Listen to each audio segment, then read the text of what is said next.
இருங்க அகரகர் செஞ்சுருக்கோம்.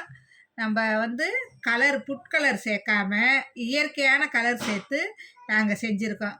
என்ன கலருன்னா மாடியில் இருந்த 2 கலர் எடுத்து பண்ணியிருக்கேன். என்னன்னா சங்கு பூவும் செம்பருத்தி ஒத்த செம்பருத்தி பூவை எடுத்து நான் அகரகர் செஞ்சுருக்கேன். அதை செஞ்சு ஊற்றி ஃப்ரிட்ஜரில் வச்சு எடுத்திருக்கேன். அது எப்படி இருக்குன்னு பார்ப்போமா? அதுக்கு மேலே பாதாம் போட்டிருக்கேன். கட் பண்ணி பார்ப்போம் எப்படி வந்திருக்காக அப்படின்னு தெரியல, பார்ப்போம்.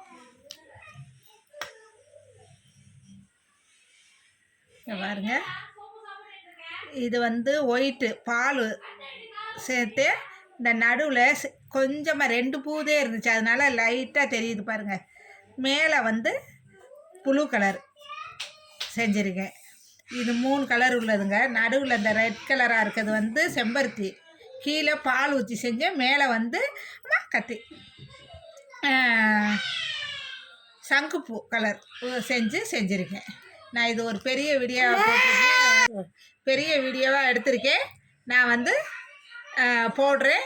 இது எப்படி இருக்குதுன்னு பாருங்கள். நம்ம வந்து இயற்கையான இதிலே நம்ம செஞ்சுருக்கோம். நம்ம மாடி தோட்டத்தில் இதெல்லாம் வச்சுருக்கிறது ஒரு கலரு வேணுங்கும் போது நம்ம இப்படி எடுத்து செஞ்சுக்கிறலாம். இந்த மாதிரி அகரகர் வந்து உடம்புக்கு நல்லது, வயிற்றுக்கெல்லாம் குளிர்ச்சி, உடம்புக்கே குளிர்ச்சி. இந்த மாதிரி நீங்கள் வந்து